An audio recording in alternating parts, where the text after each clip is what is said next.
Assalamu alaikum warahmatullahi wabarakatuh, brothers, sisters, friends, colleagues, and all of our sort of occupations. Welcome to the second session of our Your Rights in Society series. So before I explain the series, which some of you may know, I'll tell you a bit about Istanbul Youth Academy for those who don't know. So we're a academy for Muslim youth, especially in Istanbul. So why we sort of established this organization is to help young people, young professionals, young graduates to sort of navigate in terms of the careers, their sort of personal ambitions, and all other motivations. So previously we've sort of had series on people from industry sort of advising in terms of how to navigate certain professions such as journalism, politics, and also academia. So we focused on particularly underrepresented professions, which are actually harder to sort of get into, and they have a lot more challenges. So we've had international journalists on our series, also academics, and also politicians as well. But in terms of this series, Your Rights in Society, why did we begin it? We've realized for a lot of people in Istanbul, one of the biggest issues that they've found is in terms of how to navigate issues, day-to-day issues, and for example, ikamet issues, housing issues, all the different challenges they face in Istanbul. If only they knew in terms of how to navigate it, because most of the time they're firefighting their way through, learning new things as they go along. And it's a real nightmare, especially for me, as well as a foreigner living here in Istanbul. It's always been a challenge. So we want to equip people with the know-how, and we've partnered with one of the leading law firms in Istanbul, ACL Istanbul, which is based in Altunizade, and they've kindly sort of agreed to work with us in terms of equipping you guys with the legal know-how to navigate issues such as dealing with the police, residency. In today's session, we're going to be looking at contracts, particularly housing, work contracts, rental, consumer contracts, and a whole range of contracts. We're also going to be looking at employment, particularly looking at employment as well, insurance, business in Turkey, and a lot more. And if you guys have any suggestions on what to sort of cover and what you want to know, just please give us a message on our various accounts on Instagram, Telegram, and email. So today's session we're looking at, so the first session we've done is on residency and nationality.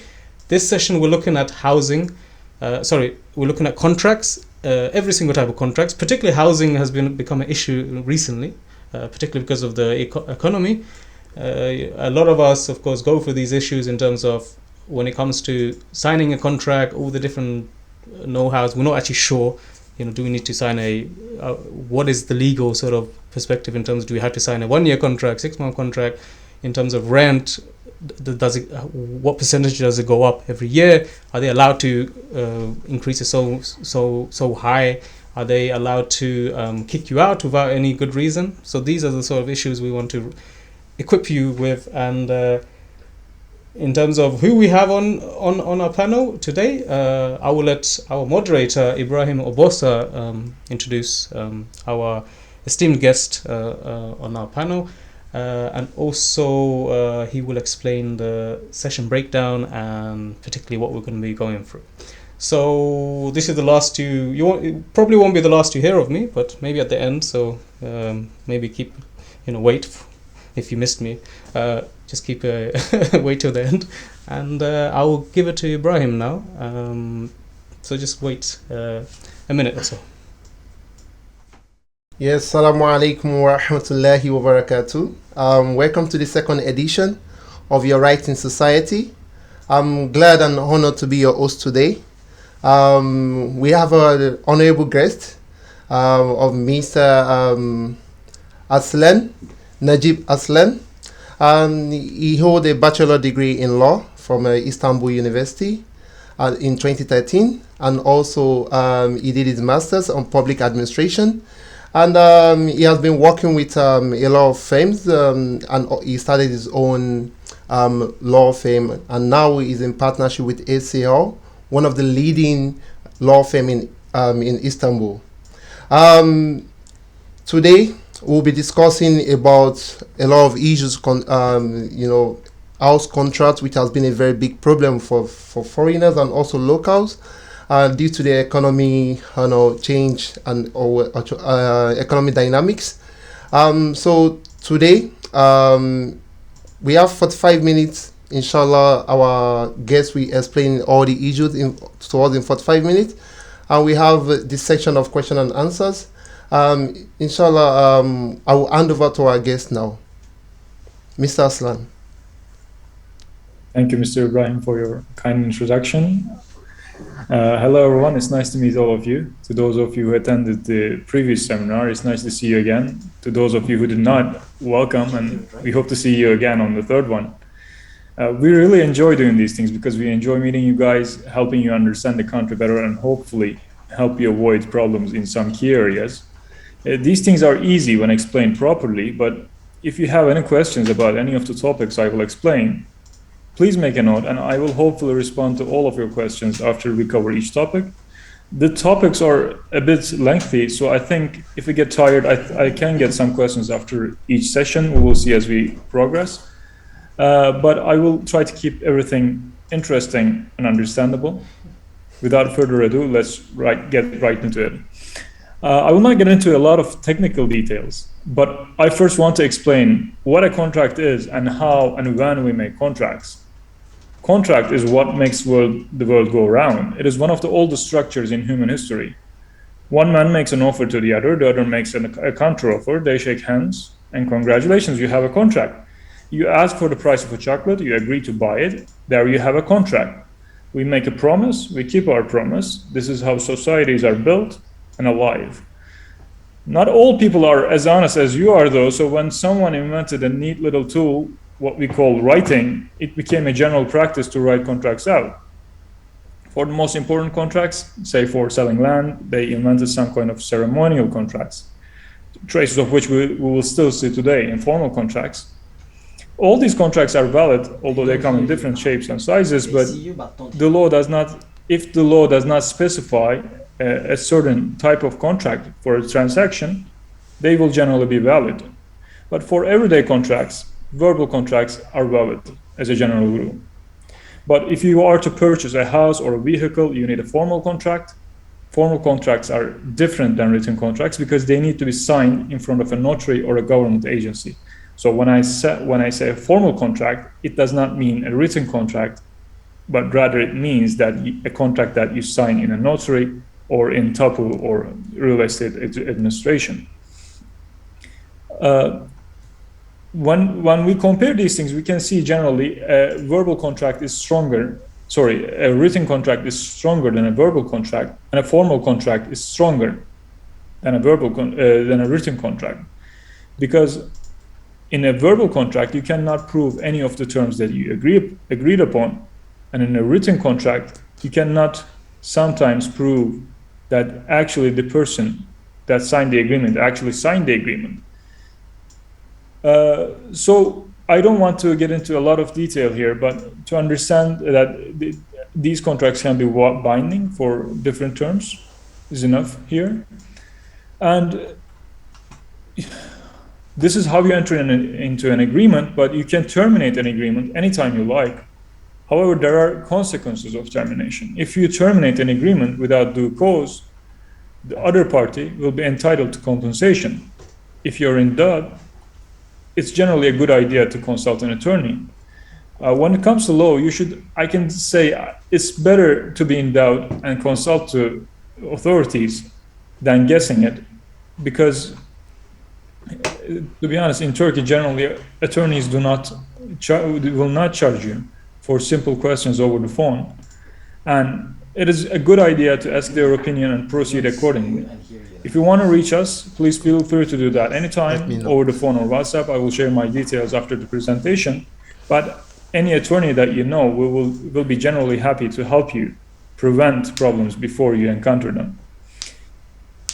I will share my screen now. You can still see me, I think, but we have a little presentation here to just show the topics that we're going to cover. Can everyone see my screen? I think so. Yes. We covered the first topic here, how contracts are formed and what are verbal, written, formal contracts. Now we are going to get into housing and rental contracts. Then we're going to proceed with employment contracts. And then we have utilities and subscriptions. And I also have here online and on-site purchases and what to do if we don't like a product. And I'm going to get into the big stuff, buying and selling property, vehicles, and at the end, avoiding some scams. As we continue with the housing and rental contracts, okay, the meeting is being recorded. Yes, it is. Right. So we call them housing contracts, rental contracts, lease agreements, whatever you want to call them. But generally, when you are renting a house or an office, you will be asked to sign a kira sözleşmesi, a rental agreement, which can be full of traps. Luckily for you, the Turkish law is going to be on your side mostly. Turkish law is pretty progressive in protecting the one that needs protection. In this case, the law sees you as the prey, so provides a pretty comprehensive protection from the predators. The contract can be verbal, written, or formal. They're all binding. In this case, verbal contracts are a bad idea for the reasons I stated before. So let's get to the practical aspects of these things. The rent can be increased at the end of the rental year. A rental year is not exactly from the 1st of January to the end of the year, but it is 12 months after you sign the agreement. So if you sign the agreement in March 1st, then your rental year will start in March 1st and will end in March 1st. The increase, however, cannot exceed the TÜFE.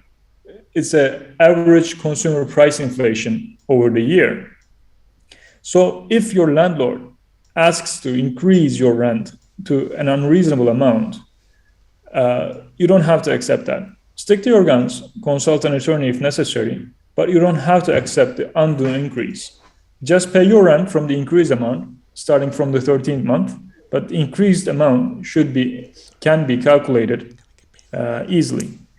If you come to an agreement for a different price that is lower than this TÜFE, get it in writing. Otherwise, they can and often will start collection proceedings after a year or so. In generally, the property you rented is going to be rent protected for 5 years. After 5 years, they can file a lawsuit against you to increase the rent to the general rent in that area. But for that 5 years, you are protected.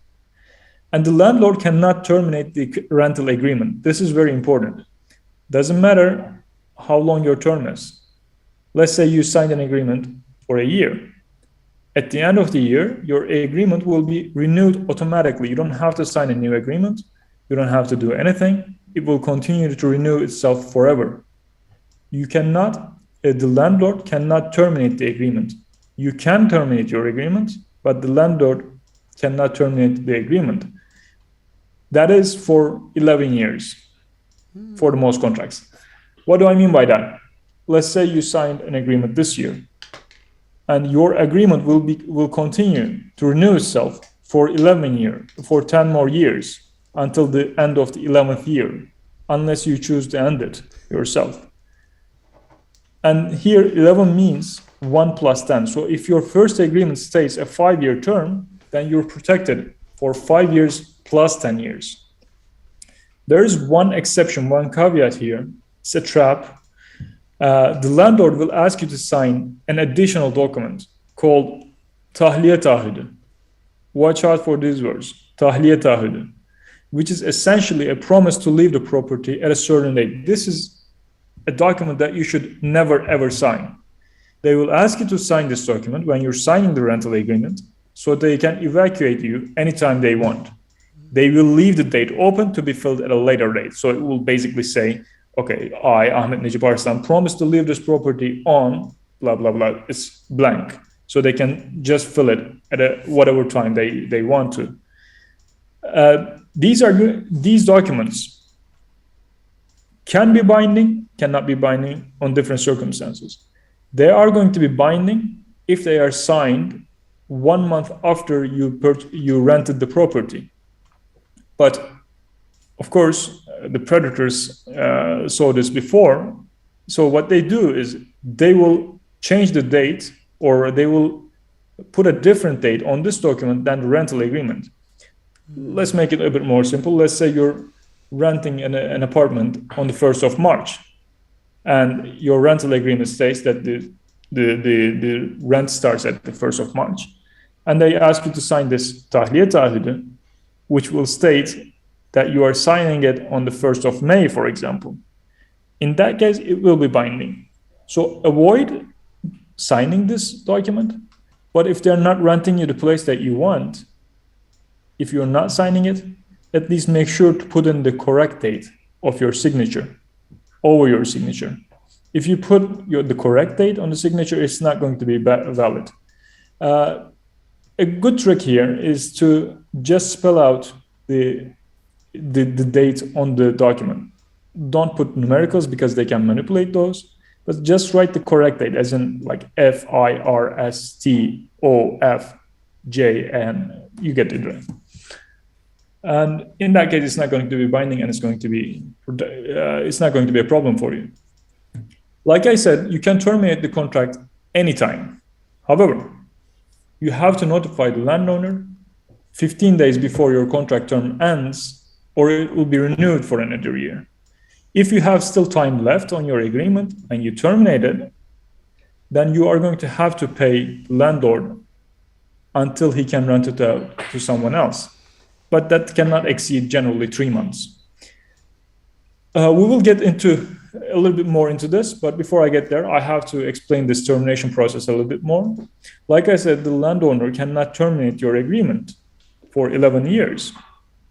What you can do is that you can terminate your agreement. You've signed your agreement on the 1st of March, and your agreement is going to renew itself in the 1st of March. So what you do, if you want to terminate your agreement, before the 15th of February, you have to notify your landlord that you are not going to be renewing the term. Otherwise, the agreement is going to be renewed, and when it is renewed, if you leave it after renewing, you are going to have to pay for the 3 more months of rent, or until he rents it out to someone else, whichever is shorter. And I don't want to get into details here, but if you are in that kind of situation, if you want to terminate your agreement, it's usually good to check in with a lawyer. And who pays for repairs? Usual repairs like busted pipes, electric failures, etc., the landlord will pay simply. But if you want to make improvements, you have to pay. If you want to add something to the house that did not come with the rental unit, you have to pay for yourself. If you are leaving and you want to take these improvements with you, if you can, without damaging the property or leaving it as you found it, you can take it. But the landlord is not going to be liable to pay for those if you leave them behind. And what happens if you don't pay in time?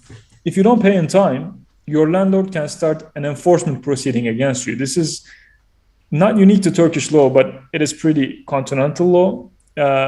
What happens is they start an enforcement proceeding saying this person owes me this much money. Then you will have 30 days to pay the entire debt, the lawyer fees, court fees, whatever. If you don't pay in time, they will file a lawsuit against you to evacuate the property, and they will win, and you will have to pay more of those costs. If you are in that situation and you are paying, if you pay in time in 30 days, make sure to visit the courthouse or make the payment to the court case and close it. Do not entrust that, if they say to you, okay, you owe us 2,000 TL, but you can just pay 1,000 TL and you're going to be fine. You're not going to be fine. They're going to file a lawsuit against you. You have to pay the full debt. So what happens if you do pay in 30 days? If you pay in 30 days, they cannot evacuate you. However, if you are late 2 times in a rental year, I explained what a rental year was, and they start proceedings against you 2 times in a rental year, they can file a lawsuit after the term ends. To give an example, let's say you were late in paying your rent in the 1st of March, and then you were late making the payment in the 1st of June, but you were not late afterwards. They can still file a lawsuit against you at the end of the year, rental year, which is going to be the 1st of March again.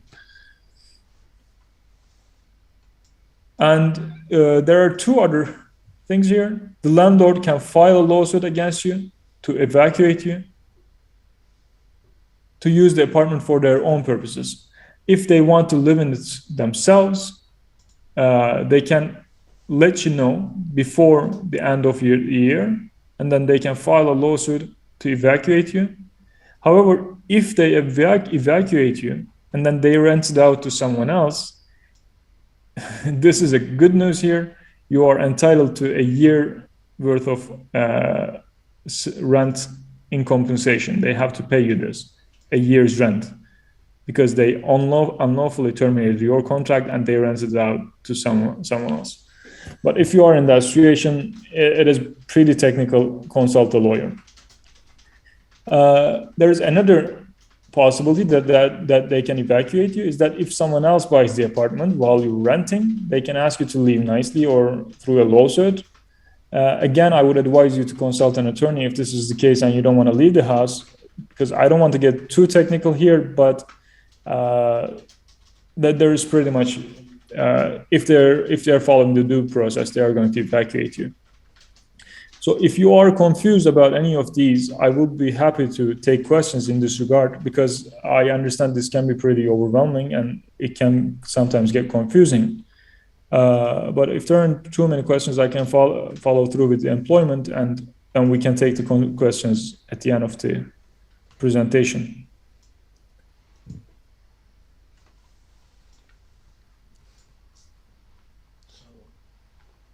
So, thank you very much for this brief presentation. We will still continue with the employment afterwards, but if you want, we can continue with employment today, or we can take the questions. Thank you very much for this brief presentation. We would like you to continue on this matter. We'll get the questions at the end. Okay. So let's continue with employment. Yes, we'll get the question at the end. Okay, let's go with that one. When it comes to employment, this is, I think, this is the biggest thing that I get questions from foreigners in Turkey. Okay. We have to start with work permits to get employment. Generally speaking, it is very easy to get a work permit in Turkey for foreigners. However, this has more to do with your employer than you, because there are some requirements for the employers for them to be able to employ foreigners, such as having 5 Turkish employees for every single foreign employee, and paying more than minimum wage to foreigners. Unless you are Syrian, though, in that case you're lucky, because Syrian employees are exempt from all these rules. Again, all type of contracts are valid here, and the employee is usually more protected than the employer. I want to give you a statistic here. In Turkey, employees will win 95% of their legal battles in labor court. One of the biggest problems we see here in Turkey, sometimes you will agree on a salary, let's say 5,000, 10,000, or 15,000 TL, whatever it is that you're going to be paid. The employer will pay you minimum wage to your bank account, and they will pay the rest in cash. I don't advise you accept this, because they will not be paying your social security premiums to your retirement account for the cash payments, which is going to be stealing from your future, your retirement, and it's also going to be stealing from the society. Another thing here is secondary benefits. They are as binding as your salary terms if you get it in writing, such as extra payments for food, clothing checks, a car for your use, gas money for the company car, whatever. These are all your rights, and if they stop paying for these, and if they are in your agreement, you can ask for them through a court. Your employment agreement can be terminated 2 ways, either lawfully or unlawfully.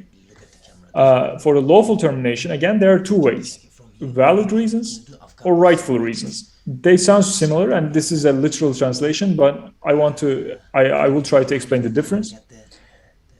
If they are terminating your agreement for a valid reason, in Turkish this will be geçerli sebep. They have to give you a notice and a valid reason for firing you. If they give you your notice and you leave the company after the term, and they pay you your seniority payment, this is called a kıdem tazminatı. You are entitled to a seniority payment if you work with your employer for 6 months. For every year you work there, your seniority payment will be 1 month's worth of gross salary. Although there is a cap for this, I believe it is 13K per month for 2022. If they don't give you a notice and terminate your agreement instantly, you are entitled to your salary for this term. What does this mean for us? Let's say you're working in a workplace, and then they come and tell you, you're fired, let's go. You have to leave now. In that case, they have to pay you a month's salary for every year you work there. They also have to give you a notice, compensation. The amount of the compensation, compensation, depends on the duration of your agreement. This starts from 2 weeks, goes up to 8 weeks. However, if they end your contract for a rightful reason, not valid reason, but rightful reason, this is called a haklı sebep in Turkish, they don't pay anything. What is a rightful reason? If you let's say if you get into a fight in the workplace, that is a rightful reason for firing you. If someone is caught stealing, for example, there is a rightful reason to fire them. In that case, they can terminate your employment absolutely any given time. They don't have to pay anything, although there are some technical proceedings they have to follow, but in general, they will be entitled to do that. On the other hand, you can also terminate your employment without a rightful reason or with a rightful reason. If you're terminating your employment without a rightful reason, then you have to give notice to your employers. Otherwise, you are going to pay a notice compensation to your employer. This amount will mirror what you would get if the situation was reversed. If you give a notice and leave, then you don't get your seniority payment. This is what we call tazminatını yakmak in Turkish. You can end your contract for a rightful reason, and you will be entitled to your notice payment and seniority payment. What is a rightful reason for you? Let's say they don't pay you your salary or side benefits, or if you're treated significantly badly, or if you are being discriminated against for any reason. Consult a lawyer. These are murky waters, but you will be entitled to your notice payment and seniority payment, and you can leave anytime. And if they change your work conditions significantly for the worse, they ask you to relocate, or they ask you to work for a lower salary, you can terminate your contract for rightful reasons and ask for notice and seniority compensation. Again, if you're treated badly or they're discriminating against you, they're abusing their position over you, you can ask for these compensations. Finally, this is a very good one. If you're working in a place where they have 30 employees at least, and you work for 6 months at least, if your employer terminates your agreement, you can file a reinstatement lawsuit. This is what we call an işe iade davası. After you win, they either have to reinstate you in your position or pay you 12 months salary, which becomes pretty sweet. This in general is your general framework for your rights in employment law. But if you have questions regarding these or any of the problems that you are encountering, I will be happy to answer them. We are going to continue with utilities or subscriptions and online and offline purchases.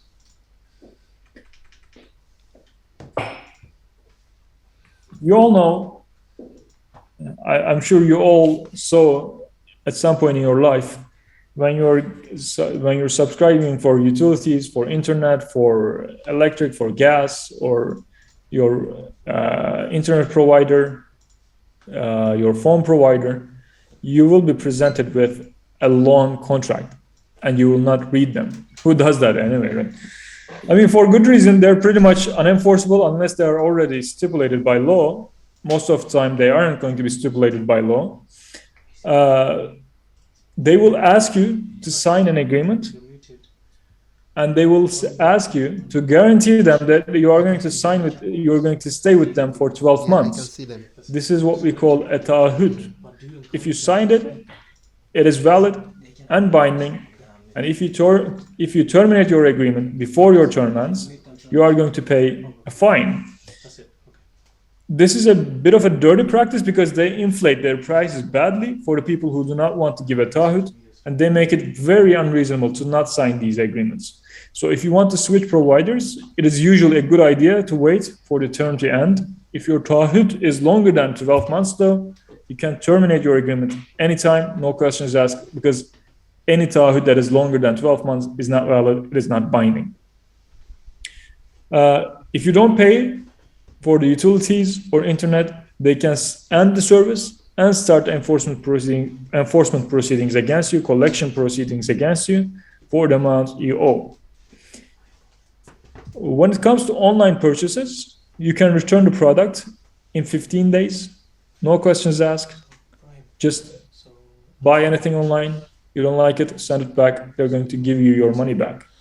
And some brands even extend that to a month, which is the reason we like them. Well, you can return an on-site purchase only if the specific brand has such a policy. The law does not give you a right to return the product that you buy from a store. But if you buy a product and it turns out to be faulty or broken, or not as advertised, you can ask for a repair, a new one, or ask for your money back, or you can ask for a discount in the price. I would advise to ask for your money back always, or a new product, but do not accept the repair option. It is not worth it. No matter what they say, they will push for that one. You don't go accept that route. It is just not worth the hassle. I will move on to the next topic, buying and selling property or vehicles. These are big purchases, so this is in Turkey, if you're buying or selling a property or a vehicle, unless you are absolutely familiar with the process, I would advise you to work with an attorney here. Both of these require formal contracts, which means you buy a property in tapu, in the real estate administration, and you buy a car and sell a car in a notary. The usual way used to be that the buyer would pay first, ideally right before the signing. Nowadays, the government started an escrow system in which you pay the money to the state, to Turkish government, and the state releases the funds to the seller after they sign. So, which means the government will guarantee that you are going to get the property that you're buying, and it guarantees them that they're going to get the money for the transaction. It is pretty straightforward and cheap. I believe it is 70 TL for this year, and use it, be safe. There are some objections to this, which I will counter in a minute. But let me say, it is not worth risking millions of your money to pay less tax. People can and will try to take advantage of you. I know it is a great country, people are great, but there will be always scavengers, bottom feeders, even in an otherwise beautiful environment. So keep it in mind. We love the country, we want to trust the people, but you don't want to have bad memories in this regard. It is good to, even when you're dealing with people that you absolutely trust, it is good to be cautious. Transferring cars is done in notary, like I said, and it is generally cheap. The government fees on these transactions are minimal, and it is a flat fee. I believe it is something like 300 TL this year. However, the cost of transferring land is relative to the value of the property, and it can be quite high. It is 4% now in total. By law, 2% is paid by the buyer, 2% is paid by the seller. However, this is up to negotiation, and people will assume generally the buyer will pay all of it if you don't mention it. So it is nice to keep this in mind when you are negotiating, that who is going to pay for the transaction costs. Because on a million TL purchase, this can create a difference of 40,000 TL difference, which is not nothing. So keep it in mind. And we have to talk about the income tax here. If you hold the property for 5 years under your name, when you sell it, you don't have to pay income taxes for the increase in price. But if you bought it for $1 million and you sell it for 2 million after a year, you will be taxed on it. For $1 million profits, you would pay around 350K in income taxes. I'm mentioning this to prove another point, actually, because use the escrow system, and when you're purchasing the property, actually declare its value as it is, because, like I said, there's a 4% tax on the transaction, so people will usually try to keep the amount to a minimum to pay less taxes on that. And at the end of the term, when they're selling their property, they're going to pay 35% tax on it, which is going to be significantly higher. So I would advise showing the real value of the property in tableau. From here, we are going to move on to our last topic, which is going to be avoiding scams in Turkey. Now, there are a few key points that we have to consider when you are contracting with anyone in Turkey. In general, we can say, if an offer is too good to be true, it probably is too good to be true. Like unrealistic profit margins, like 50%, 60%, 100% are rare, and they are probably not true. I would advise that you consult a lawyer before making business decisions, or at least someone that has a great experience in that topic. And Turkey had a rather prolific year of Ponzi schemes this year. Watch out for them. If the business is focused on you, if the business focus is you selling a product or a membership to the system, it probably is a scam and it will fail eventually and you will lose a lot of money on it. And be very careful when you are selling your vehicle. Do not, under any circumstance, accept to transfer the vehicle before you see the cash in your bank account. You don't accept checks, you don't accept promissory notes, you don't accept, no, I will pay you later promises. Ask for the money to be transferred before you sign the document. If they don't trust you, cancel the transaction, look for another buyer. Do not, okay, this is a very important technical point and people lose a lot of money for it. Do not accept the money coming from someone else than the buyer. Ask them to transfer the money to the buyer and then the buyer transfers it to you. Because I want to give you an example here. If, for example, Mehmet Arslan is buying your vehicle, but the money comes from Selahattin Demirci, and you will transfer your car to them. After a while, Selahattin Demirci will come to you and say, Mr. I transferred you 100,000 TL and you didn't give me anything back. I would want my money back, and you have nothing proving that that money was paid to you for the transfer of the car. So you don't want to make that mistake. Just ask them to transfer the money to the buyer, and the buyer transfers the money to you. And another thing is that do not believe people that will promise you anything. In our field, we get people claiming that they will get people released from jail, cancel fines, guaranteed wins in lawsuits. In other fields, there are other people who claim they can get anything done, the things other people cannot get done with their connections. 99% of the time, it is not true. You will lose your money, or you will get criminally indicted if it involves money. I would advise another thing, instead of using a debit card, use a credit card, or do not keep significant amounts of money in an account that is tied to a debit card. A debit card is easily hacked and people lose a lot of money for it. Last but not least, and I will end my presentation with this, watch out for phone scams. If you have been in Turkey for a long time, chances are you heard someone who lost their money through a phone scam. This is the most common one. They will call you. They will tell you they're calling from the police, the istihbarat, the intelligence agency, whatever. you will hear the walkie-talkies, some official sounding voices from the background. It is going to sound very, very realistic.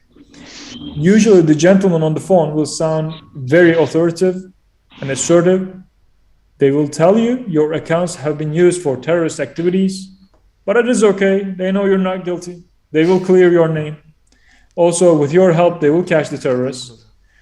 In order to do that, you just have to transfer the money to some account or withdraw the money and leave it in park so they can catch the people who are coming to collect it. I know it sounds funny, but even I heard a criminal law professor who fell for it. They lost around $1.5 million in this scam. They will insist under no circumstance you are to hang up the phone or bad things will happen if you hang up. Let me assure you of one thing. Nothing bad can happen to you if you hang the phone up. No one is going to be criminally indicted for closing the phone. So hang up the phone, call me or another attorney that you like, give them the phone, let them do the talking. Be calm, just hang up the phone, don't talk to them. If you are really going to be indicted for terrorism charges, you would be in handcuffs before you hear it.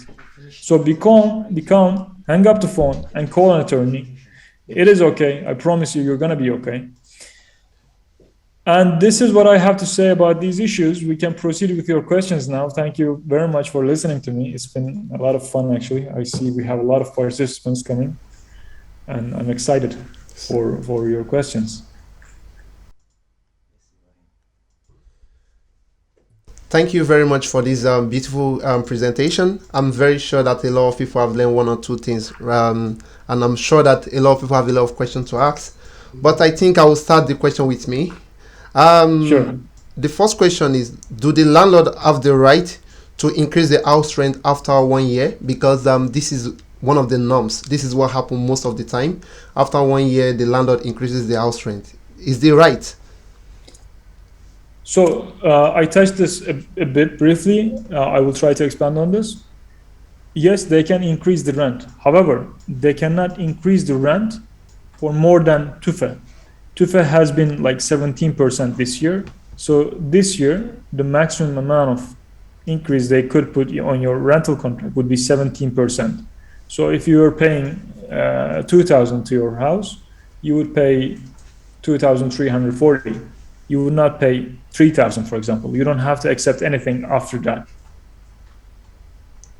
And secondly, what cost can the landlord deduct from your deposit? For instance, now if you are leaving the house, and how much damage can you cause that the landlord can can deduct the money? Yeah. Is the painting included? For instance, most times the landlord, you destroy my painting, I have to, because they don't have any reason to deduct the money, so they look at the painting as a reason.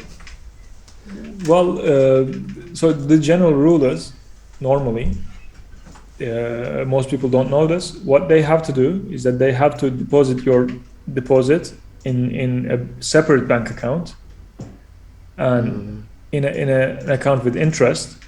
So they would have to keep the value of it, or they have to keep it in foreign currency. And to deduct anything, they will actually have to give you a written notice of what is damaged in a certain time. I believe it is 15 days after you leave the house. If they didn't give you any written notice and they didn't give you your deposit back, you can ask all of it back. So this is one thing. And the paint issue, unfortunately, is that if you got the house newly painted, you're going to have to give it newly painted. But if you paint it yourself, that is going to be enough. Or if you get it painted to someone that you know, you can do that as well. It is generally a good idea to photograph the condition of the house, or take a video of the house when you are entering it the first time, so that there are no disagreements in the shape that you received it. But if you damage the house, if you damage the walls, if you damage the windows, they can ask for these things. But if they didn't give you any written notice in 15 days, they cannot ask for anything. Yes, I'll first encourage people. They can also come online and ask questions verbally. And One of the first questions we have is from Mirways.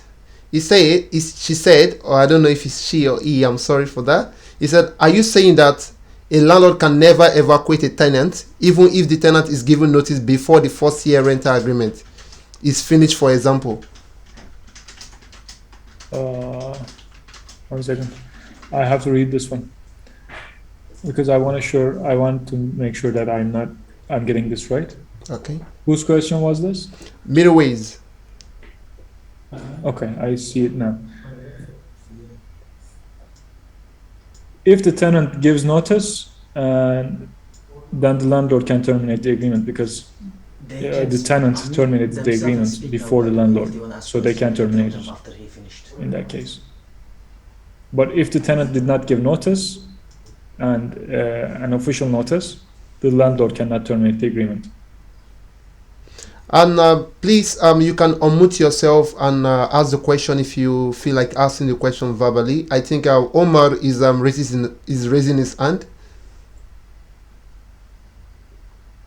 Omar, please, you can have the floor. Yes, can you hear me? Yes, Yeah, we can. hear you. Sorry, I'm outside, so if there's any noises and you can't understand, let me know. My question is very general when it comes to lawyers, since you have suggested many times that if it's too complicated for you, look out for a lawyer. I know you're a private firm and this question might upset you, but there's many cases when a person cannot afford a lawyer. Yeah. So in these cases, when it comes to employment and housing, is there any case where the government can appoint a lawyer for you?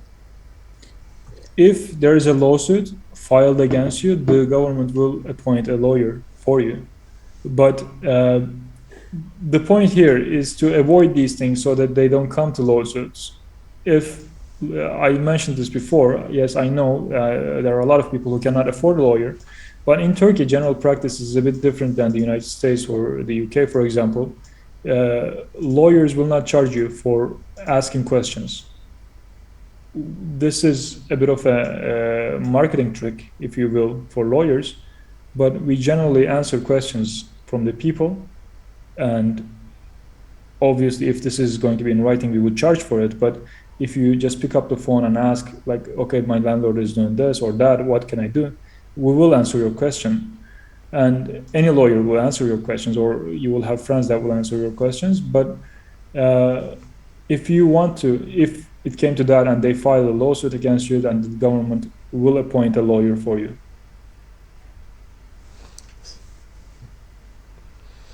Yeah, we have another question. The person did not identify in herself. Can a landlord evacuate us in a month if you want to sell the house? Because this happens a lot recently. It happens to me as well. I traveled to my country. Before I came back, the landlord sold my apartment and I was told to leave the house. What can you do in that case? Does the landlord have the right? No, the landlord cannot evacuate you because they want to sell the house. They can sell the house even when you are in it. But if they sell the house when you're in it, the new buyer can evacuate you after a certain period.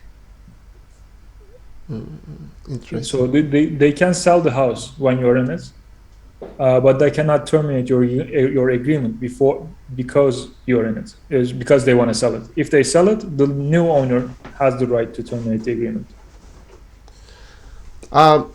Like you said before, you said the landlord have the right to increase the house, and the government regulates the percentage, which you said for this year is like 17%.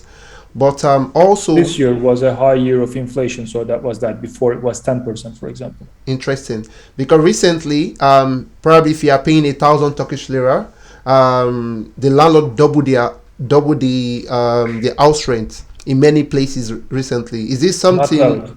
Not valid. You said? No, it's not valid. It's not binding. What you do in that case, let's say you are paying 1,000 TL, and the landlord asks you to pay 2,000 TL, and you don't want to do that, so you just send the money to his bank account, 1,170, and that's it. You just keep paying that. He cannot do anything against that. Actually, this is a good point. always pay your rent through a bank account. Do not pay in cash. Just pay the bank account, because if you did not do that, they will start the enforcement proceedings against you or force you to repay the all the rent that you paid, which they will essentially force you out. So just don't give them that weapon.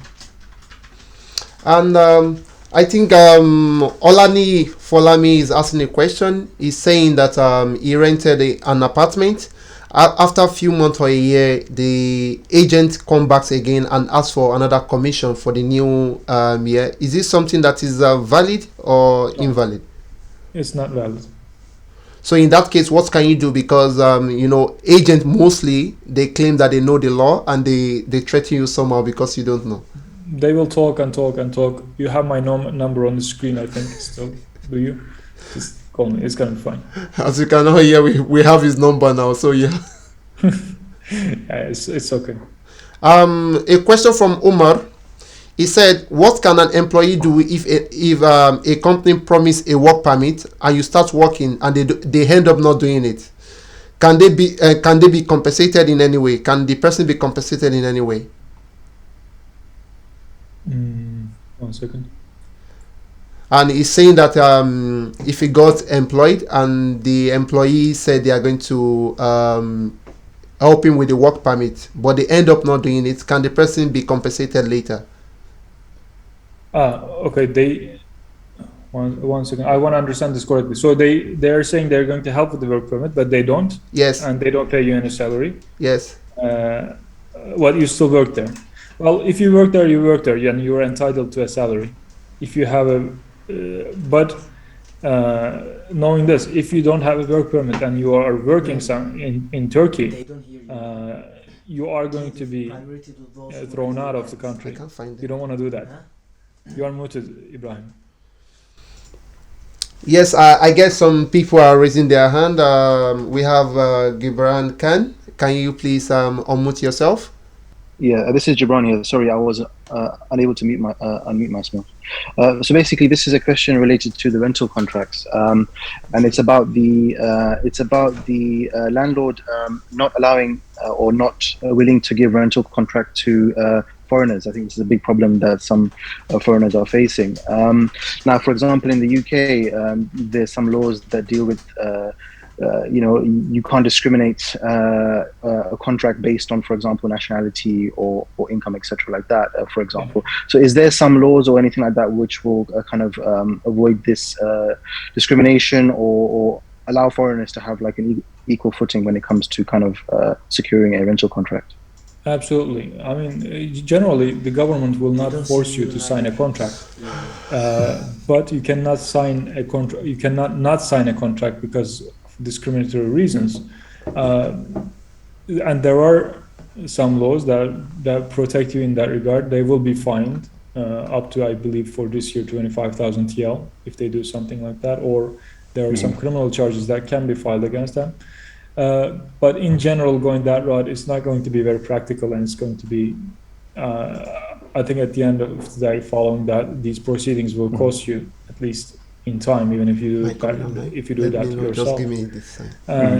If they come and say, look, I didn't give them the house because I had valid reasons like this and that, they say anything but that you're a foreigner, it's going to be very hard to prove that they didn't give you the house because you're a foreigner.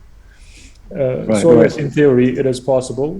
They can be fined, but in general, in practice, it doesn't happen. I've seen one case,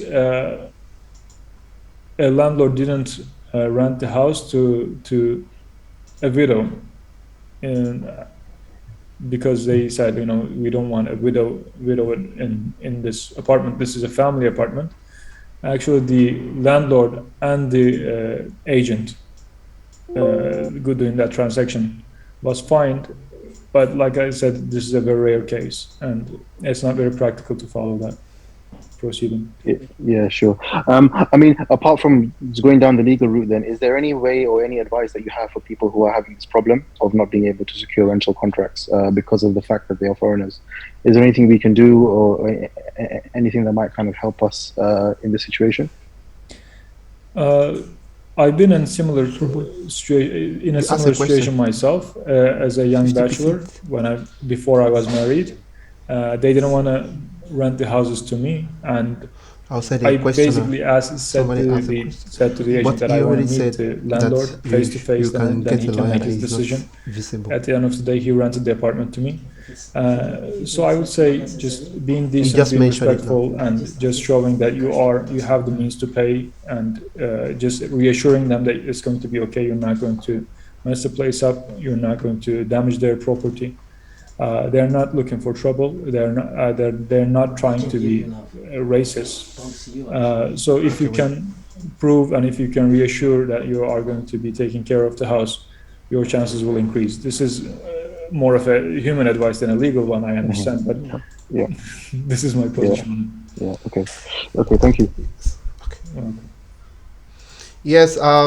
We have Mirwais on the line. Can you please unmute yourself and ask your question? Assalamu alaikum. Sorry, I asked a question earlier. It was misread. The question that was asked, which I typed, it actually says if, let's say, someone has a 1-year rental contract. Yeah. Before the 1 year is finished, the landlord gives the tenant notice that I want you to vacate at the end of your lease period. Are you saying that they're not allowed to vacate the tenant? No, they're not. So the tenant can stay there for lifetime if they want. 11 years, my friend. Who are 11 years? Fair. And then what happens if they sell the new owner? They need to abide by the rental agreement for that duration, whatever the period is. Okay, so I didn't get into a lot of technical details here, but I will expand a bit on this. They can sell the house, and the rental contract is transferred to the new owner. But if the new owner wants to use it for themselves, not to rent it out to someone else, but if they want to use it for themselves, they can give you a written notice, and they have two options. They have to either file the lawsuit after in the month following the purchase, after 6 months following the purchase, or 1 month after the contract term ends. And if they don't do that, you are still good for 11 years after that. And again, if they vacate you through a lawsuit and then they rent it to someone else, then they are going to have to pay you a year's worth of rent in compensation. Right. Okay. Thank you. You're welcome. Thank you very much. I think Saladin also is raising his hand. Can you please come online, please? Assalamu alaikum. Wa alaikum salam. Thank you very much for this Zoom and for this meeting. So the question I have is a bit with regards to the citizenship here in Turkey. So for students who are studying here in Turkey, are they eligible to get the citizenship after spending a certain amount of time here in Turkey? Because I've heard a lot of people saying you can do like 4 years and then you have to work for 1 year with a work permit and then maybe you can apply. So I'm not sure if this is true or not. Sure. The general rule is that if you stay in Turkey for 5 years, you can apply for a citizenship with a valid residence permit. The caveat here is that the student type of residence permit, exactly. So we have time. it will be, I don't know how to phrase this, but it will be counted in half. So 2 years is going to be how many minutes do we counted as 1 year. Left? 3 years is going to be counted as 1.5 years. That is for the student permit. After that, if you get a work permit or other types of residence permits, other than touristic, when you complete the 5-year term, you're going to be eligible for citizenship. Okay, thank you very much. Just another question quickly about the residence permit. We've seen a lot of people who suffer from it. Usually after, if for example they're staying here and that they pass the deadline to apply, most of the time they're asked to go back to their country, get a visa, and come back. So what are the other solutions to that? So it depends generally on the time that they forget to leave, and let me get into this. If they're married to a Turkish person, they don't have to leave the country. They can handle that from Turkey. This is one thing. If they're not married to a Turkish person, and if they left, if they forget to renew their permit for a long time, if they leave, chances are they're going to get a long ban from coming to Turkey, and it's not going to be very easy to get that visa, and it's going to be it's going to take at least 3-4 months to get that visa. So if they're in a situation where they can leave and stay somewhere safe and then they can come back later, maybe they can try that route. That is the decent route. But if they are in a situation where they cannot go back to their country, or they don't have anywhere to place, they don't have anywhere but Turkey to go, then I would say they should stay and apply for a humanitarian permit or other types of visas they can apply to from Turkey. But in that situation, I would go to a lawyer and evaluate my situation with them. Thank you. That is perfect. Thank you very much. Jazakallah khairan. Yes. Thank you very much for this, great opportunity to enlighten ourselves and also to empower ourselves against any unlawful, treatment against people. I would like to ask you, what's pending the time we receive more question, what advice would you give people generally when they are signing contracts, or do you advise them to have a legal representative anytime they're having a contract, especially if they don't understand the language? Sure. I mean, if you're signing anything, and I mean, you shouldn't be signing anything that in a language that you don't understand without legal advice. I mean, this is regardless of. They don't see you now, Ibrahim. Yeah, I mean, you have to find some After kind a of while, they don't see representation you now. that can After help you a with while, that. Because shifted to different if you don't know what you're different signing, you topics. could be signing They mention, you like, could be other contracts and other stuff. promising Do to you pay have them $1 million any TL questions? in cash, and you don't know that. Yeah, wait, I can't see the. But if you the know the distance language, I think it's a good idea to page. make your research on the topic. The Like word I said, file. consult Is to it here? people, consult to your friends. If you don't know Turkish, ask to your friends who know Turkish to translate it for you. So at least you know what you're signing, even if you don't understand exactly what it means. But like I said, I'm going to give you guys an open check here. I presented my number and I will send it to the chat here. Just throw me a question or WhatsApp. We will be happy to help you. Also, tell them we are also But yeah, you do not sign anything if you don't understand the language and if you don't know what is written on the document. We're also gonna share their information. Should in case you need any legal help or legal advice, you can contact them. And please, if you have any question regarding other contracts, please you can ask. And I would love to ask this question. A lot of people make mistakes. I wouldn't say mistake is by helping people. While some people come, they want to open either dual gas or electricity. So you use your own ikamet to open for them. And maybe after 1 year, they end up not paying, or they end up and they leave the house without cancelling the contract, or without contacting you to cancel the contract. And now you have a lot of debts on your name. In that case, is there a way you can go to the the office and let them know that you help someone, and you can show the evidence that the contract is not in your name, you just help someone by opening the contract, or you just have to bear the responsibility? Unfortunately for you, if you are an adult citizen or a foreigner living in Turkey, you are bound with your signature. So if you sign the agreement for them, you basically promise that you are going to pay even if they don't pay. Because basically the company is saying, okay, I'm not going to give them electricity because I don't trust them. And then you come, no, you don't have to trust them. You can trust me because I'm signing it. And they give you the electricity on that condition. So I don't think you can get out of that. Interesting. I guess a lot of people are in this problem right now. Yeah, I don't advise you agree with a lot of that. To be honest, I think I'm one of them. Yeah, I mean, it depends on your relationship, but the company will not cancel the debt because of that reason. I see we're getting a lot of questions. This is great. Yes, please, if you have any other question. I see a question here. They have been here for 7 months and the combi heating system start to malfunction.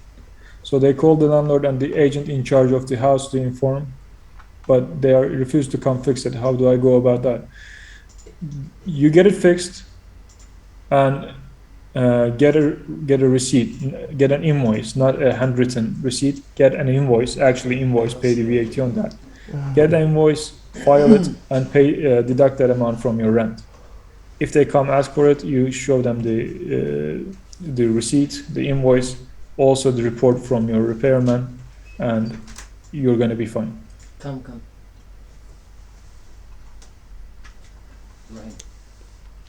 Yes, I think we are coming to the end of the session. But I guess some people are still, they really want to ask some questions. Probably preparing the questions. Let's continue for as long as they have questions. I will be happy to help. MashaAllah. It's interesting.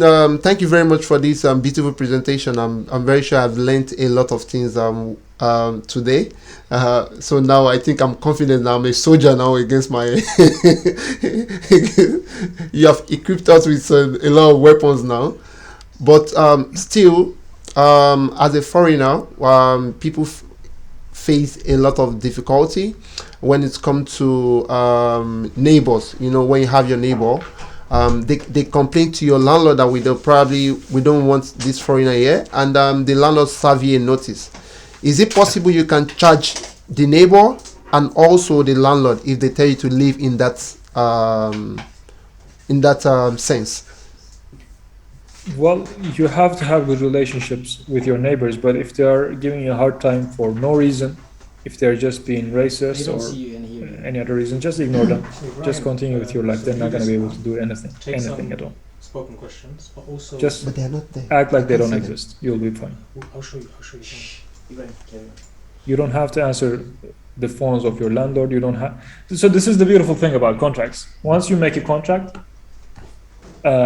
you only owe what you promise, and what you promise is that you are going to pay rent at the end of every month. You don't owe them niceties. You don't owe them friendship. You don't have to answer their questions. They cannot interfere with what you do in your house as long as you're not harming other people. You can have guests. You can have your friends over. This is your house, okay? You have as much rights as them. If they can have their guests, you can have your guests. So if they're coming to you and giving you a hard time for no reason or just trying to be a nuisance, just ignore them. Ignore them. Do not accept their phone calls. Do not open the door to them. Just live your life. You're going to be fine. This is the best advice I can give you. Or before you rent the house, if you think that you cannot live with that pressure, before you rent the house, go meet the people around and find a house that you are going to like the people that live there. I see Ömer has a question again. Yes, Mr. Arslan asked a question. He said some semi-skilled job, which you don't need a work permit to do that. Do you encourage people to take that kind of job because there is no written contract? So I guess what they mean without work permit is that the employer does not require you to have a work permit. I mean, they don't mind it and they pay you under the table.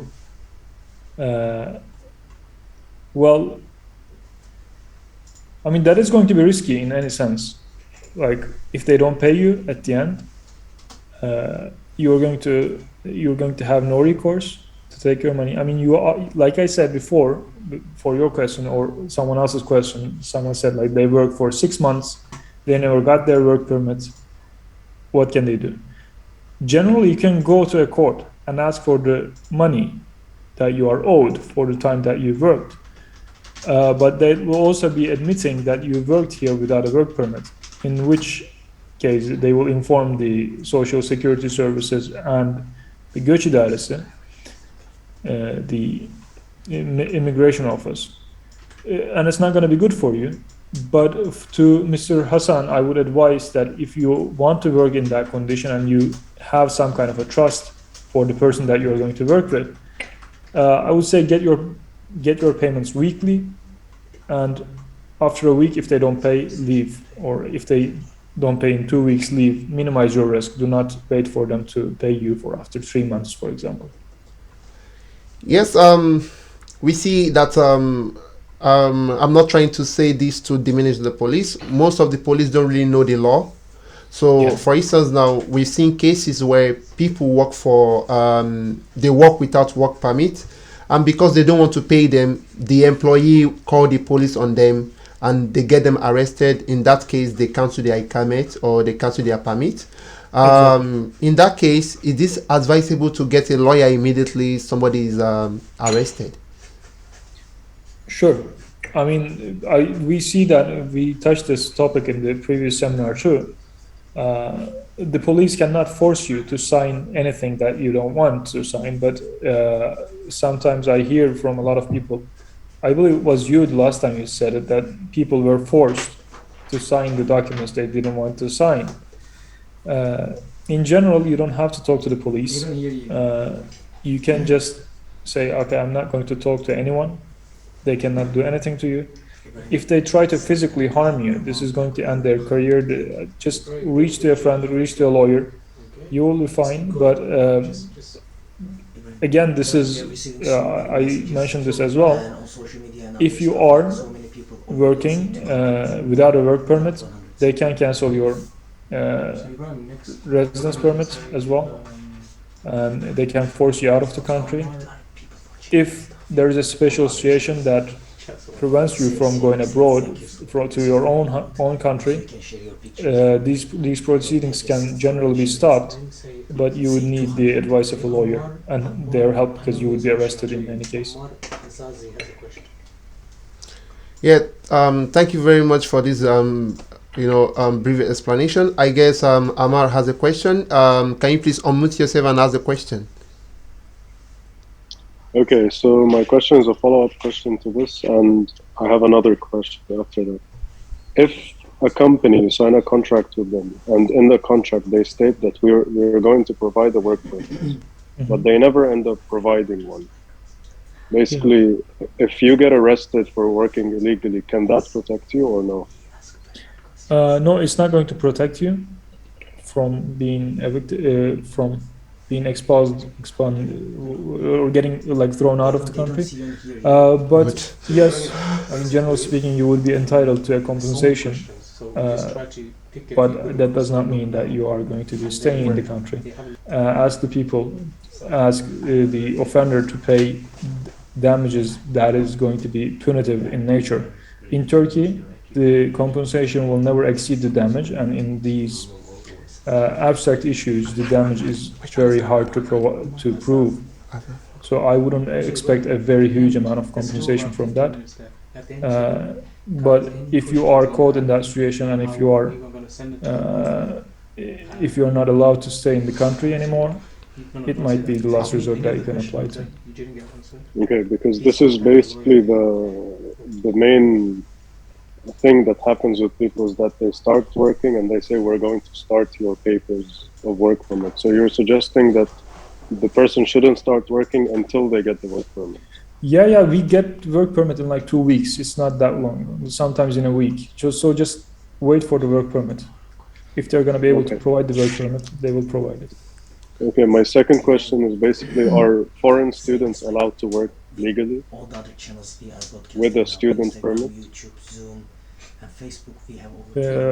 I think they can apply for that after 1 year, but it's not like 1 or 2 years. I'm not entirely sure about that. But again, it's not without a permit. I mean, like you're a student, you would be in university and studying and working at the same time. Is that possible legally? Closing part. I don't want to mislead you here. I'm not exactly sure about this. Actually, it was my partner that gave the seminar about the residence permits. But he is listening to you, and he will write the answer to the chat soon. Okay, thank you. You're welcome. Yeah, guys, thank you so much for this beautiful session, because we have people viewing from all other platforms, Facebook, Instagram, a lot of people. We could take few questions, as you know, because we have limited time. We have another person raising a hand, I think, Asida. Can you please unmute yourself and ask your question, please? Yes, sure. Hi, thanks so much for your talk and all the information that you gave. It was very insightful. What I wanted to ask is again about the rent. When the house owner changes, the new house owner, can they make do they have to make a new contract, and can they change the price of the rent? No, the previous contract will continue as it is. They cannot change the contract. But if they come to you and sign a new agreement with you, with the prices, with the rent that you agree on, it's going to be valid. So if you are in that situation, you just tell them, no, I will continue with the previous contract. So the rent will keep going the same. They just have to renew it because it's a new year. But let's say with the reason that it's a new house owner, can they ask from you like to double or triple the price? No, right? Let's recap here. Normally, when you're renewing the contract, it will be renewed automatically. You don't have to do anything. If it's sold to someone else, the contract will be transferred to them as the landowner. So you don't have to sign a new agreement with the new landlord. They have to ask for the agreement from the previous landlord, and they will continue with that agreement. Okay, so if they come to you and tell you, okay, we want you to sign a new agreement with this price, you just simply say no. Okay. Okay, thank you. Regarding the work permit, I guess somebody is asking a question. It says like how if you're a bachelor student, how many years do you have to study before you can apply for a work permit, or you don't have the right to apply for a work permit? And also, if you're a master student or a PhD student, is there a limit here for you to apply for a work permit? Mahmoud, my partner, wrote about this to the chat, but let me read it for you guys. Foreigners who are studying on bachelor level can apply for work permit after 1 year. Masters and PhD students can apply for work permits without restrictions. They can apply for it anytime. Again, you cannot work in Turkey without a work permit. You need a work permit. You just apply for a work permit. Interesting. And I guess there is a question. Students, I'm sorry.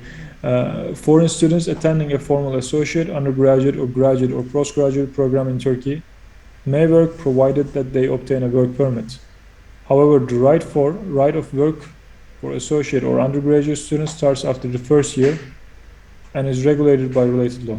So, like I said, so this is going to be they study here for a year and they can apply for a work permit. Still, they have to have work permit to work. I'm sorry to interrupt you, Brian. No, it's fine. I guess somebody's asking a question regarding a university or Timbash University. This is one of the big problem people have when they have an offer of admission. They don't read between the lines, because some of the universities used to state that in the case that you don't have visa, your money is not refundable. Or if you don't come within 1 year, your money is not refundable. So people don't read it. So if they don't maybe pass their English proficiency test, they lose their money. So in that case, if a university tell you your money is not refundable because you don't have a visa, Is it right? In Turkey, no one can charge you for the service that you do not receive. So this is not a very straightforward question, and there is not a straightforward answer. But the general rule is for them to charge you for any money, they would have to give you the service. So, for example, you deposited money to their account, and then you did not get the visa. You can ask for your money back because you didn't get your visa. He can start legal proceedings against them to get his money back. But he would have to prove that he actually got technical problems during the exam.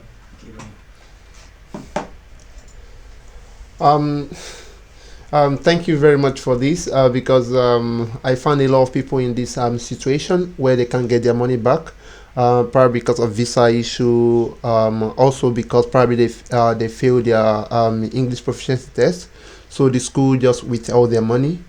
And also in this case, one of the friends has money in the bank, I think some $1,000. So he went to Nigeria because of visa problem and COVID-19, couldn't come back, and he needed his money. In what way can we help the person to get the money back? Is there anything? Sure. He goes to a Turkish embassy in Nigeria, gives a power of attorney to someone he trusts, either an attorney or a friend of them. The thing here is that they can either mail the power of attorney to you, or you can go to any notary, give the number of the power of attorney, pay the fee again, and get the same original from any notary here. Another piece of information that I recently learned is that they cannot give a power of attorney to a foreigner from an embassy. To give a power of attorney, they would have to go through not through the embassy, but the notary in Nigeria. But in your case, I would advise your friend to give a power of attorney to a Turkish person, and they can get the money. Thank you very much. It has been a beautiful 1 hour and I think 30 minutes. I guess people have learned a lot and also enjoyed this session. Thank you very much for this beautiful, insightful information. I'm sure a lot of people have questions to ask, and also please, you can reach out to them. We have their information online. You can also contact the page directly. They will send you their information. Inshallah, we are coming to the end of this session. Please wait. We have Afzal coming in to give you us brief information on how to meet them, and also some other information needed, inshallah. Thank you guys for having me. It's been great. I enjoyed it a lot, and I will join your Telegram group. And if you guys have any questions, if you want to ask them there, it's actually a better idea because other people can benefit from it as well, and so we can answer questions for more people. Okay, thank you guys for joining us. I mean, that was a very insightful session. There's been so many questions that I've seen, and we're sorry. We do apologize that we couldn't keep up with all of these. However, you can. We are going to be posting the contact details at the end, and also in our Telegram group. So make sure you join our Telegram group, follow our Instagram, and we will give the details so you can ask to your heart's desire. Well, not too much, but a single question each, maybe. But you can also, if you want to speak in person with our esteemed lawyers, the firm is in Altunizade in ACL Istanbul, if you wanted to visit in person as well. So we would like to, of course, thank Mr. Ahmet for joining us, providing his expertise and the very well presented presentation that he gave. We will be posting online as well, so you can review the presentation in more detail and with more focus. And we, of course, we will be doing the previous sessions and also the future sessions as well, like that as well. Next sessions, stay tuned. We're going to be looking at, for example, how to deal with the police if you ever get into any trouble, or knowingly or unknowingly. And also we'll be looking at business in Turkey and also employment in more detail as well, and many other topics. But if you have any suggestions, feedback, please do email us on our email address or through our Instagram. Do direct message us. But before we end, Mr. Ahmed, do you have any concluding remarks regarding this session? Any sort of last sort of remarks from yourself? Any advice going forward? Yeah, I mean, I first want to thank all of you for attending and actually engaging. It's been a lot of fun for me. So in Turkey, you've been here a long time, most of you, so you know how Turkish people are. Turkish people are generally helpful, and so I would say, if you are in doubt about anything, it doesn't have to be a lawyer. It's better if it's a lawyer, but ask for people's advice, and generally common sense will guide you the right path. But the most important thing is that I see people are pressured into things, and they make mistakes they would never do under normal circumstances. So I would say, remember my advice: if you feel pressured about any topic, about signing something, about doing something, about leaving the house or whatever, just take a moment, take a deep breath, consult your friends, consult your family, and you will find a way to act accordingly, but do not be pressured into things. And I think that's going to alleviate a lot of your problems. Okay. All right. Thank you guys for everyone for joining us, for sending your questions. As I said again, if you want to follow up with any of these questions, please do contact our lawyers. And we wish you a pleasant evening and a good night. And we'll see you guys again in the next session of Your Rights in Society series. Take care, guys. Have a good night.